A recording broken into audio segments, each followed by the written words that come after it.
Hello, everyone. This is your friend and your host Jennifer McCrae, J Shrink. I know I've been gone for a long time. I've been searching this.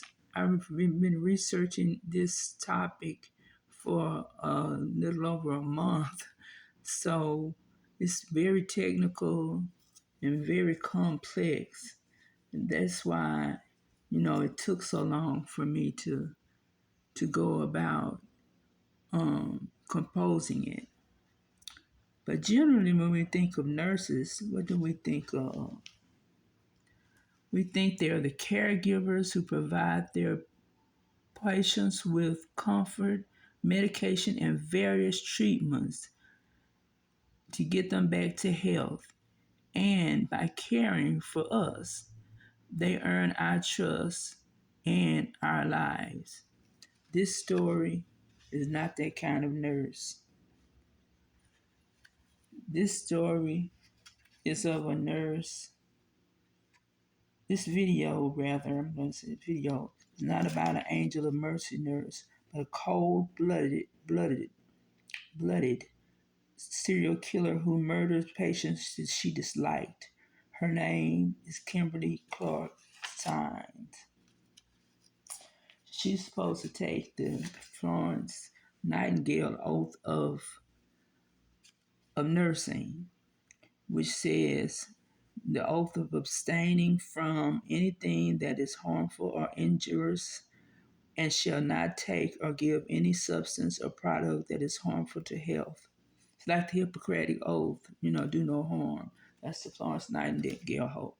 This nurse, Kimberly Clark, signed. She violated every part of that oath. She harmed them. She injured them. She killed them. So we take nurses into when we go in the hospital. We really trust nurses to do their jobs and not be distracted or not be um, or not be um, harmful to us. So we're going to talk a little bit about Kimberly in a few minutes about her background because you know this is my fourth science science edition on the psychology and true crime of serial killers. So that's what we're going to go into depth about today. So we're going to look at psychology, true crime, sorry, through a psychological lens. And what we want to know is what are some of the reasons that nurses kill? We know the number one when we look at TV or we see all these TV shows, the number one reason is attention. That's when they cause a medical crisis or for somebody to code or the patient to code and to get the attention of every other staff member, and they bring out the card, and it's called the hero syndrome.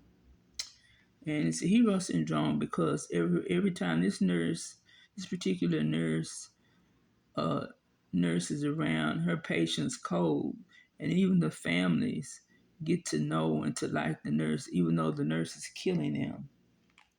The most popular reason that we know of, what we call the angel of mercy, or mercy killers, or euthanasia. They're the ones who have the terminally ill patients who are on their last leg, and they want to put them out of their misery, so they give them an injection of insulin or potassium or whatever. They would give them an injection of it. Morphine, I'm sorry.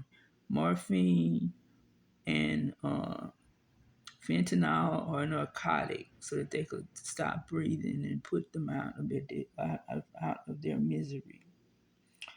And the third is accidentally. She may accidentally puncture a vein or artery or something, in the course of trying to do her duty. So that's just common sense. Then we have no reason.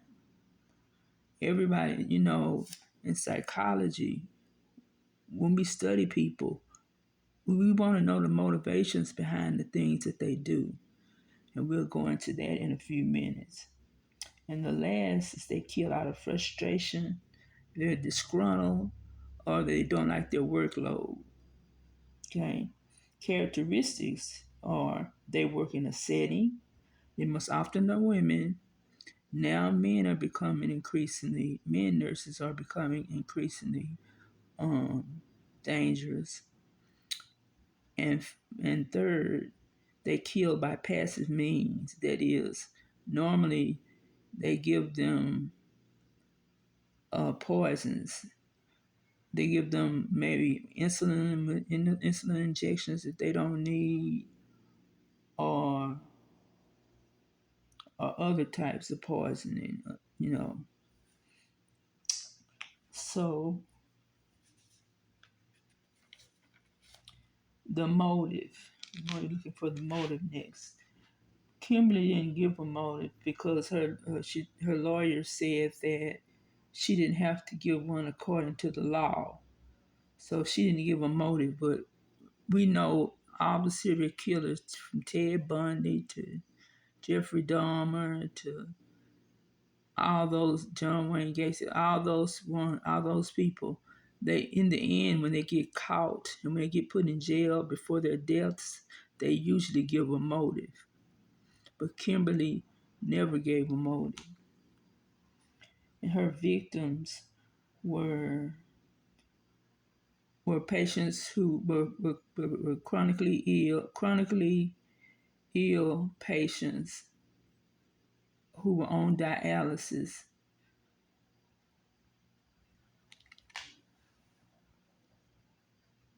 And a signature of crimes are bleach poisoning. And we're going to look at something called sociopathy. Sociopathy is a personality disorder. Maybe Kim had a personality disorder, and they don't acknowledge motive for anything because they have no guilt, no remorse, no anything.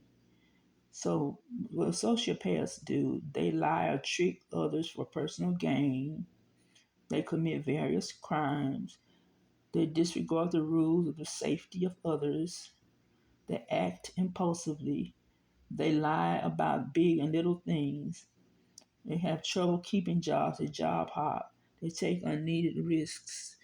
And you're going to see Kim has a lot of these attributes when we go over her story later on, throughout this video.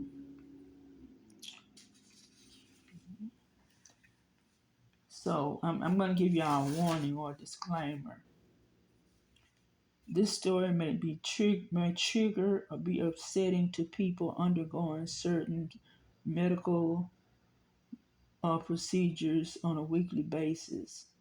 If you feel that you may need to go to another video because it's like it's like for patients who are undergoing chemo or radiation therapy on a weekly basis. And it's not about we talked about an angel of mercy, but an angel of death who administer these egregious acts. Okay, Kimberly Clark signed. Kimberly Clark, I'm sorry. Kimberly Clark Fowler Saenz later was born on November 3rd, 1973 in River Falls, Massachusetts. But later on, her family moved to Southern Texas when she was a preteen. Her parents were William Kent Fowler and her mother and Benny Francis Benjamin Thigpen Fowler. She also had a younger brother named William Cody Fowler, who they called Cody, who was 3 years younger than she. They lived. The thing about this story is when you hear all the other stories of serial killers, they usually had a traumatic or abusive background or a dysfunctional family. This is one of the rare cases that it, Kim comes from a typical blue collar Christian family that believes in instilling high morals and values in their children. They're also very strong in their religion at the Clausen Assembly of God Church. So their parents instilled them with those good old American values, and they weren't raped or molested or put out or anything like that. They were raised in a normal blue collar home. And that's one of the reasons why this story intrigued me, because when I read the other stories, they always had a sad, a bad background. So they lived a typical East Texas life where they hunt, they fished, they did things like that. Uh, when she was in junior high, Kim was a cheerleader and she was on the baseball team. And part of her senior year, she part of her I'm sorry, a part a part um of her sophomore year in high school, in Central High School, she was a cheerleader, but she gave that up when she fell in love with the most popular boy in her class. He was the best. He was the basketball and baseball hero named Chris Dion Hopper. He's most popular. He was the boy voted most likely to succeed. So she met up with Chris, and they described Kimberly as a small, morose girl with an acne problem. And people wonder, what did Chris, good-looking Chris, have for this plain-looking girl? And we'll see in a minute why. Sex was freely given, because when Kim was in her junior year, she became pregnant by Chris, and Chris had already graduated, and she fell deeply in love with Chris, and they had a son. In her she dropped out of school after she became pregnant, and they had a son named Jacob Hopper. And so their marriage lasted for 6 years. They didn't say, if they had any abuse, or was it a typical marriage or whatever. I guess they just had a regular old marriage. But anyway, um, Kim took a job while she was married to Dennis, but when she was married to Chris, at Fleetwood Transportation Services. It didn't say exactly what kind of job it was. She worked there for 5 months. While there, she met another young coworker named Kevin Saenz, and he had a short little criminal record that she didn't know about, but she married him anyway. And while she was married to Kevin, she wanted to do something with her life. She had a epiphany. She went into a pneumonia where she was comatose for like 3 days, and everybody thought that she was gonna die. But when she woke up, she said she wanted to dedicate her life to helping people. So she decided to become a nurse. So she went on and got her GED. and attended Angelina Community College and obtained her LVN degree. LV, okay, it's called in Texas and California LVN, licensed vocational nurse. But in all the other states, all the other 48 states, it's called licensed practical nurse. So she got her degree in being an LVN. She worked, her first job was in Memorial Hospital. She worked there for 5 months. Her second hospital, a very dangerous occurrence happened. They caught Kimberly stealing Demerol, a strong narcotic. She also gave it to patients who didn't need the drug, and she was caught stealing the drug for her own personal use. And they found the syringes in her purse, and they subjected her to taking a urinalysis, and she tried to cheat on the urinalysis. They caught her trying to cheat, so they promptly fired her. So, interesting thing about this, y'all, is that Woodland Heights Memorial Hospital, that her second job that employed her, they failed, even though they did all that and fired her and caught her doing all those bad things. They failed to report her to the Texas State Nursing Board. So she was free to be a nurse again at another facility. She worked at various facilities then, one of them being a children's hospital before before she went on to her last job, which we'll talk about. The future will see her as a dangerous person with a history of pathological lying and a checkered employment past. She lied either straight away or by omission on her job applications.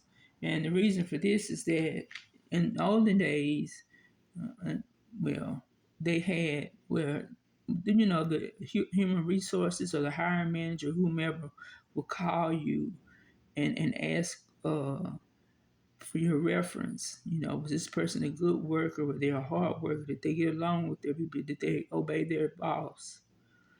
But so many, it had become such that so many people were not hired because the company was giving them bad references till an HR human resources system came up with just the facts, the Joe Friday just the facts reference, and this reference entails: did they work at that particular place? Did they what dates did they work at that particular place, or would they rehire a particular place? So we know Kimberly probably lied and said she didn't work at those places that she worked at because she was lazy. Sometimes she wouldn't come to work, she wouldn't call in to work, or she would come in late, and during that time she was taking prescription drugs and going through bouts of suicidal depression and abusing alcohol.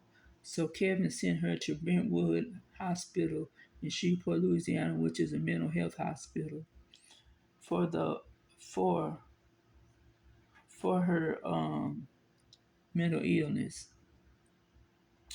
So when she came back, she was all right for a little while, but when she went back, she came back by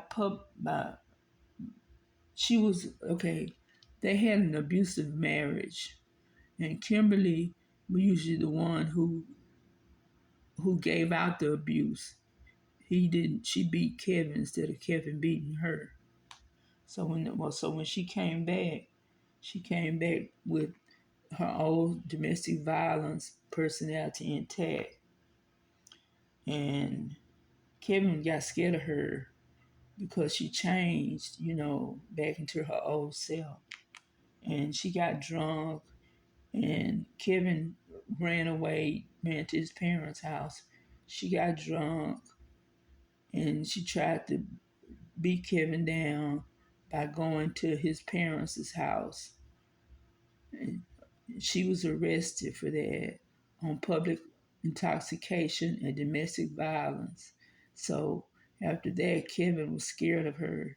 Kevin, he then made numerous restraining orders against Kimberly because by then they had a child, and he didn't want Kimberly to be around him or the child.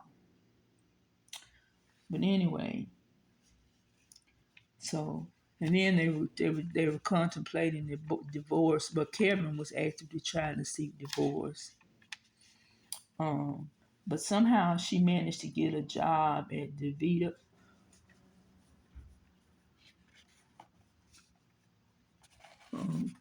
Okay. I was just changing that. That's Kimberly and her lawyer. Okay.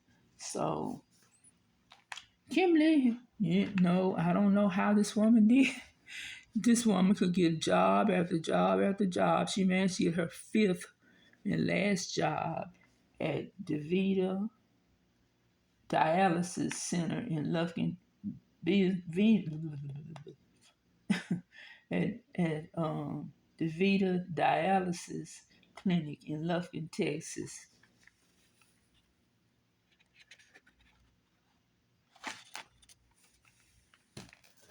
They needed the reason why they didn't really investigate her at all because they needed nurses and dialysis technicians. They had a shortage of those. So they went ahead and they really didn't give a reference, so they really didn't see she how she had done on her prior jobs. So they needed her, and they went ahead and hired her anyway. So by then, the interesting thing is that they still, while she was working at De Vita, which means life giving in Italian, they still hadn't uh, hadn't suspended the Texas Board of Nursing still hadn't suspended her license, so she was still free to work there.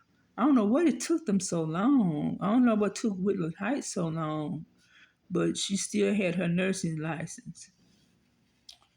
Okay, so we're gonna go over what a dialysis is.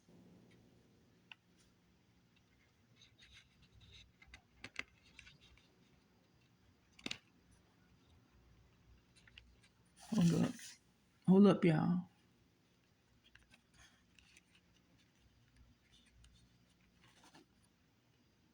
Okay, Kim didn't know anything about dialysis. She just happened upon a friend who told her about the job, and she stayed there for like close to 9 months.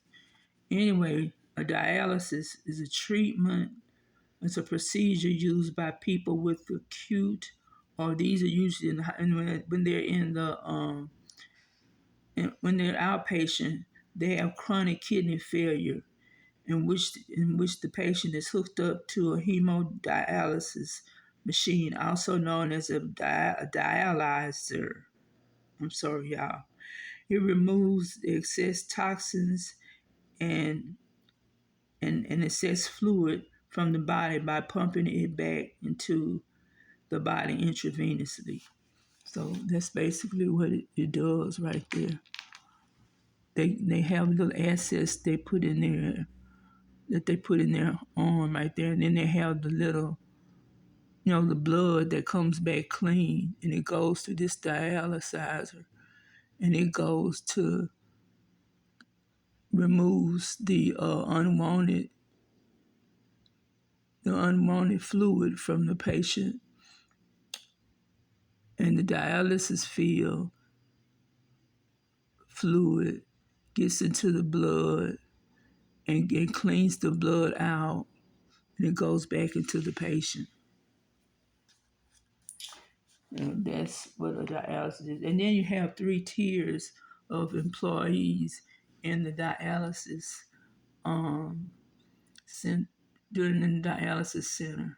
You have the top tier. They're you're usually the administrative team or the administrator, which is which are the bachelor's degrees RNs who oversee and monitors the entire clinic and the running of the clinic, the cleaning of the equipment, and how the staff respond to the patients. So they're your RNs. Then you have your mid level employees. They're like your LVNs, LPNs. They give the medicines, insert IVs, give injections, and they also assist the dialysis technicians when they're short of technicians and they need somebody to fill in. And the last tier is the dialysis technicians. They're called the patient care tech, and they closely monitor the progress. They have a specific patient that they do, and they monitor these specific patients on the progress of the machines and the patients themselves and how effective the machine is working, and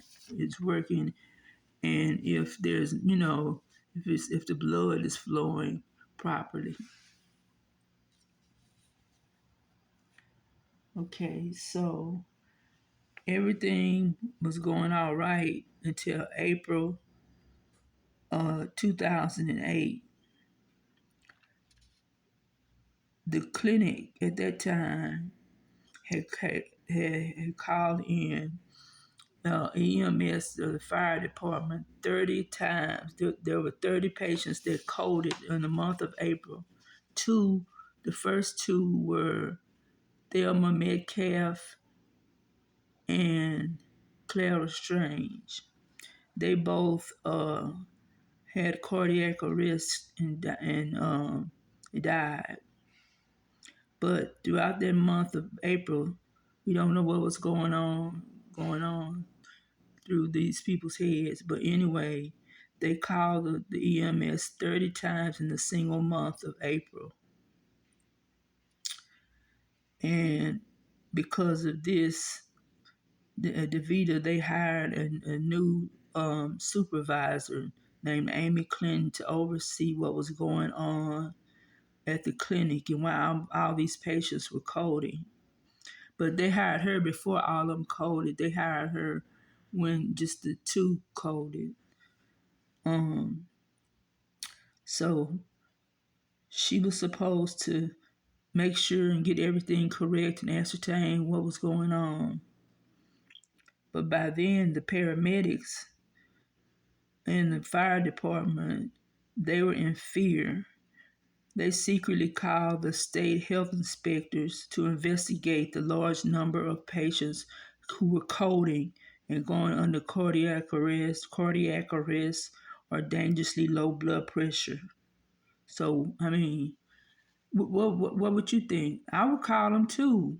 If I was the EMS or the fire department, call the health inspectors. Why are all these people, when the year before they only had two codes, and all of a sudden within 1 month they had 30 codes?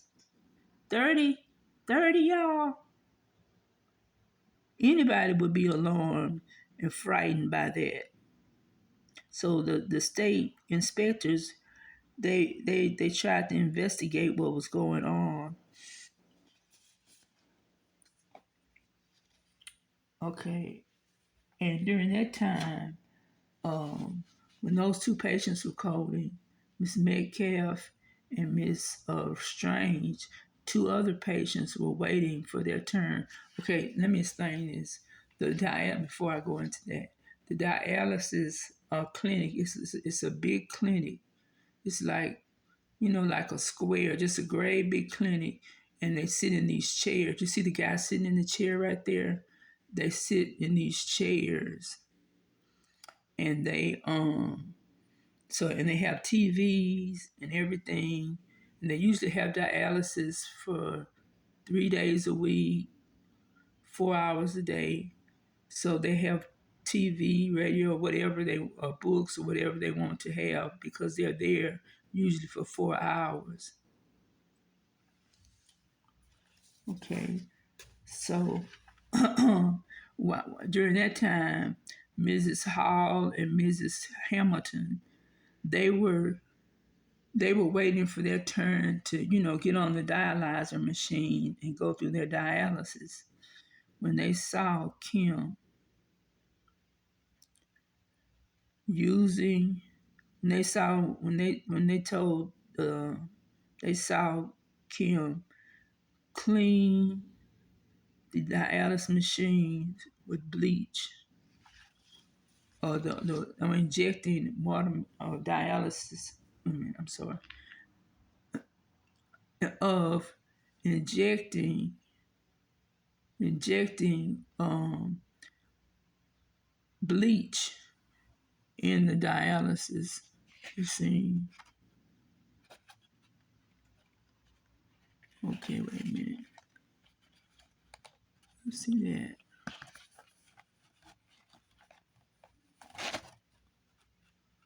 That's just a patient undergoing their dialysis. So we're going to focus on Kimberly right now. Okay. So we talked about Mrs. Hall. Mrs. Hall told the clinic director, Amy Clinton, that Kim was messing around with the buckets in the dialysis, with the dialysis buckets. And when Clinton confronted when Clinton confronted Saenz, she said she was using an unused dialysis machine to clean them out of the bleach and rid them out of leftover bleach, making sure that they were especially clean. But Mrs. Linda Hamilton and Miss Laureen, the direct witnesses, and Miss Laureen Hamilton, they grew scared. Although they had cameras and monitors and everything all throughout, when they saw Kimberly trying to contaminate the blood, she was just looking around like she was fidgeting and scary. She was thinking that somebody was looking at her. She was trying to make sure nobody was looking at her. And when they told Nurse Clinton about what they saw her do, um, they said they were both scheduled to work with Kimberly on that day. And Kimberly said they did not want to work with Kimberly at all on that day or ever. Okay. So when she confronted, we talked about when she confronted him, she pretended like she was using the bleach and using the other solution to get all the bleach out because they reused the dialyzer.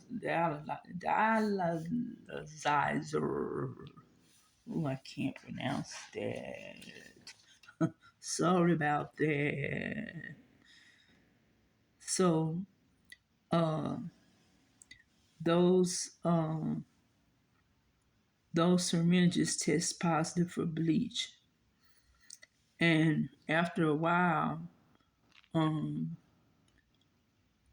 Nurse Clinton, Amy, I'll call her, she set up to have a mandatory meeting to ascertain what was going on and see what problems they were having and why they were coding, and if the machines were functioning effectively.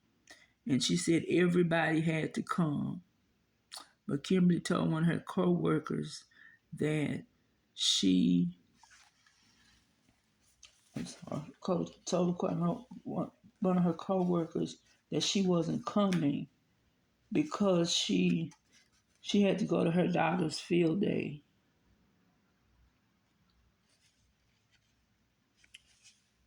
Okay. So the next day, after after Kim didn't come in the next day, she was promptly fired. And the detectives got in. They next it became medical and criminal investigation to ascertain exactly what was going on at this place where all these people were just dropping like flies. So around that time, she was also being investigated by Sergeant Steve Abbott. And the first thing she mentioned was she didn't know anything about bleach. She gave herself away because he didn't even ask her about bleach. He just was asking her about what was her typical day was like, and why did she think that the people were dying were either dying or injured at the facility. So he said that Kimberly, at first, Kimberly had the history of drug abuse, and alcoholism. They So Sergeant Abbott said throughout the interview, she started feeling with her purse. The phone was ringing, and she was just moving around, feeling, and towards the end of towards the middle, I'm sorry, of the interrogation, she became incapacitated, and he couldn't understand what she was saying. So he just closed the interview at that point. Because she said she didn't know she didn't kill any patients with any bleach. And she was arrested on April 29th, 2009 after that. So she was a year after that, May 2009, she was arrested on charges of capital murder and aggravated assault. Okay. So she was sent before okay. So, you know, she waited it out, and she posted a bond now. Um, she posted bond for $500,000. The her parents and her lawyer, the lawyer could give bonds in Texas. They split the 10% of the bond, and Kimberly was released. Okay, so when Kimberly went to but when Kimberly went before the judge, uh, they asked her, was she guilty or not guilty, and she said not guilty, and they asked for if she was guilty, what was the motive, and this is where I come in as being a psychological professional. I have 2 degrees in psychology, bachelor's and a master's, and I worked in the mental health field also.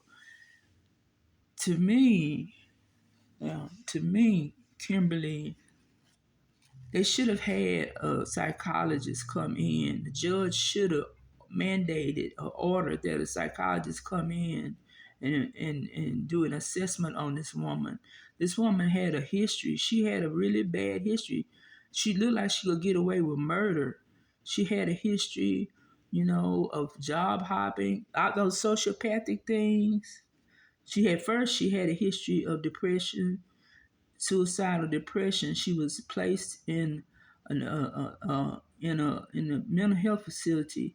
She was also arrested for domestic violence a series of times, numerous times, and she had the characteristics of what, in my opinion, that's my opinion. This is my personal opinion, just based on people I work with or read about.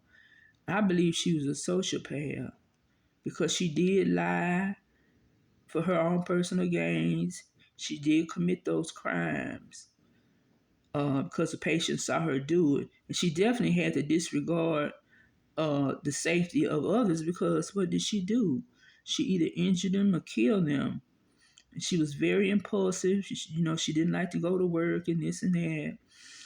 And she told lies, big and little lies. And she had trouble keeping jobs. Y'all see, she had 5 jobs in 2 years. And she took unneeded risks when she contaminated the dialysis machine. So they let her out um, while they were investigating. It took them some time to investigate.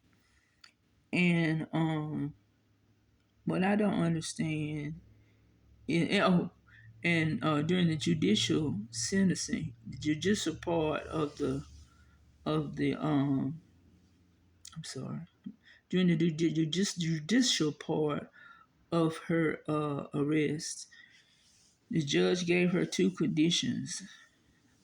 Um, she was to wear one of those ankle bracelets that monitor her within the jurisdiction of Lufkin, Texas, and she was not to get any janitor, maid, housekeeper, any kind of job in any kind of medical setting. So because they had already found out that the Texas Nursing Board suspended her license. So she was able to just promptly go home. So she, so the first thing she did, she went home. She thought a little.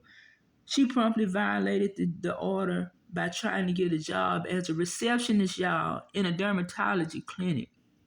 She didn't even get penalized for that. The probation officer, I think, and all the other people found out about that, but they didn't put her back in jail. They just gave her a warning not to do that again. I don't understand how this woman got through all these. She didn't have consequences of all the stuff that she did. What do y'all think about that? So anyway, but the city of Lufkin, they were infuriated that the judicial system allowed Kim for 3 years to happily enjoy her life for such a long period of time because they believed that justice hadn't been served. And Kimberly's lawyer during the trial was saying that she was a scapegoat for the clinic's sloppiness. But the clinic, he did have some problems, but they were minor problems. And when the witness testimony came, one of the her co-workers said that she only killed the patients that she disliked. Oh, and another thing before I get to the patients she disliked, her job was to be the medical nurse. She was uh, to distribute and inject the medical the patients with their injections and with their medical injections like heparin and whatever else that was needed to clear the blood, make sure that the blood forms effectively. Um, so that's what she liked doing. She didn't like when she had to substitute for one of the PCTs if they called in sick or called in for some other reason. So she just liked the patients because they were the happy, gregarious, talkative patients.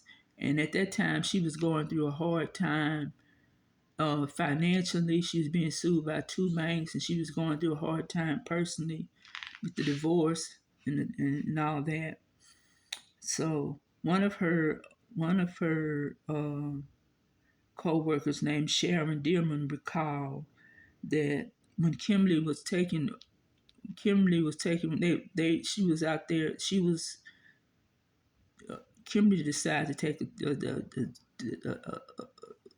a cigarette break, and when she took her break, the patient Oprah Few had coded, and so Sharon, she went out and told Kim while she was on her cigarette break. She said, Kimberly smoked a cigarette like there was no tomorrow. She said, Mrs. Few's cold and Mrs. Few is cold, and you gotta stop. Let's go. Let's give her CPR and let's call the EMS. But Kimberly just took her time, let the woman cold, and the woman and when she got there, she didn't do anything. And the Sharon, the PCT was trying to give her CPR. Kim wouldn't even give her CPR. And then other times, the other techs said the same thing. That Kimberly would just stand there or halfway do CPR on the patients and let them either die or have and let they even let them cold by cardiac arrest or by having their blood being dangerously low. So, and other times, the dialysis technicians, the PCTs had to step in and assist her by doing CPR to get the patients back, back to life.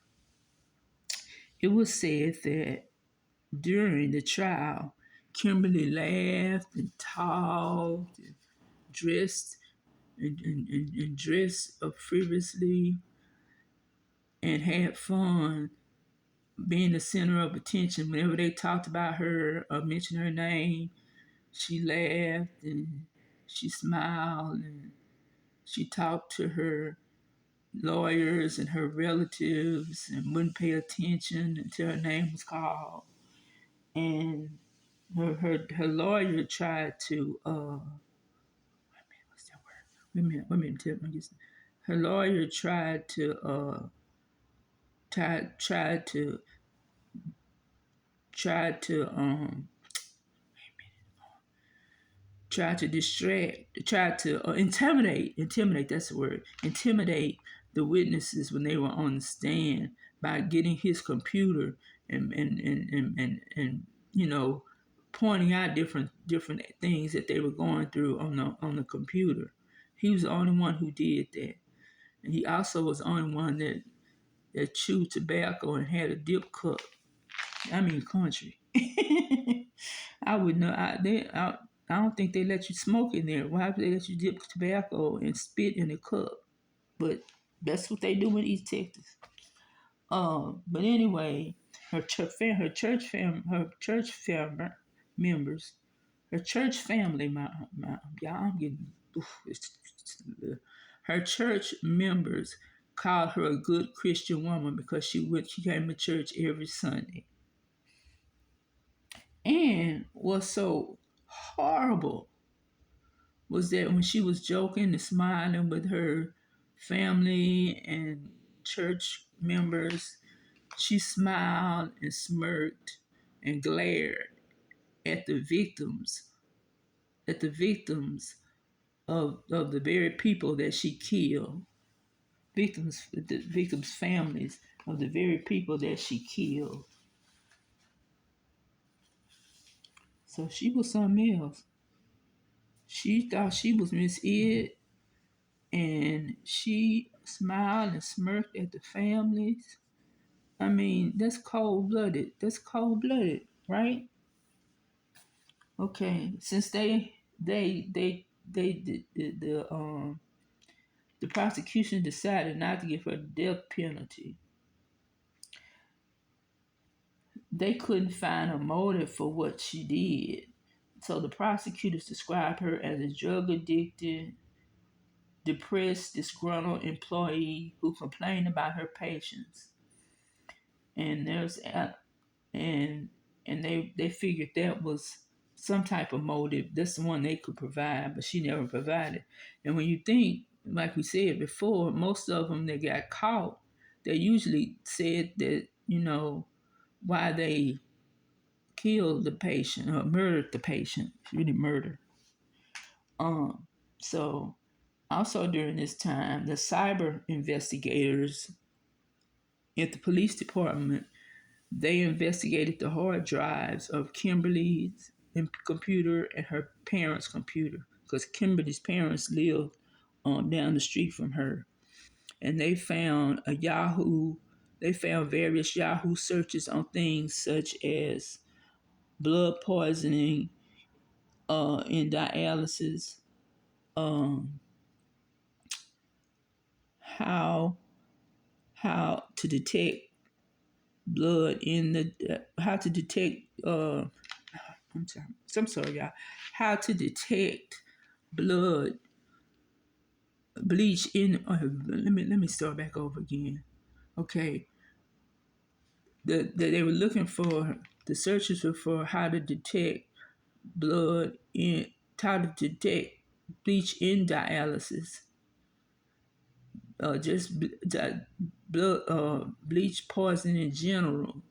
How to detect bleach in dialysis and how it would affect or the effects of that it would have on the patients when they were injected with the bleach. Okay, so we got that. So she did her thorough search, and that was 2 days after y'all. She met with the investigators, the police department. So the prosecutors got researchers from the CDC, which is Centers for Disease Control and Prevention, and they said that Kim Kim was there at every incident in which somebody coded or died. However, they came up with another scientist. His name was Mark Shokowski. He was an analytical chemical expert. He said that based on his experience, that he used a test, the test that he used to determine chlorine exposure. He had, I didn't go into mechanics, but it said he could find out by measuring the presence of chlorotyrosine, which is an amino acid in bleach in blood, and he found chlorotyrosine in all of the blood samples that they had. Remember, they took all the blood samples and CDC, they did their thing, their research and everything, and then they got their expert, Dr. Shakowski. I think that's it. That's it. But anyway, so Kimberly started getting scared. Then she stopped crying. She became apathetic, emotional. Then she started crying because she knew that they got her then. So on March 31st, 2012, Angelina County jury took 45 minutes to convict Kim of five counts of murder and 5 counts of aggravated assault with a deadly weapon, being the syringe. She was sentenced to 5 consecutive terms of life imprisonment without parole, plus 60 years. But in the end, District Attorney Clyde Harrington, he said that he believed that more victims existed than just those 10 cases that they proved, because the CDC's research, they had all of the 30, and they only got a small sample, but it seems like all of the blood that they tested had bleach in it, or chlorotyrosine in it. So she is now at the Texas State of Correction. Kim is incarcerated at the Mountain View unit, and she tried to appeal, but her appeals were knocked down by the judges. That was cold blooded. Wouldn't y'all just be just I don't know. That makes me scared to want to take any kind of treatment. Wouldn't that make you scared to want to take any kind of treatment? Okay. But anyway, I hope you learned a lot from this. And I still believe she was a sociopath. So could y'all please subscribe, like, and comment on my story? This is my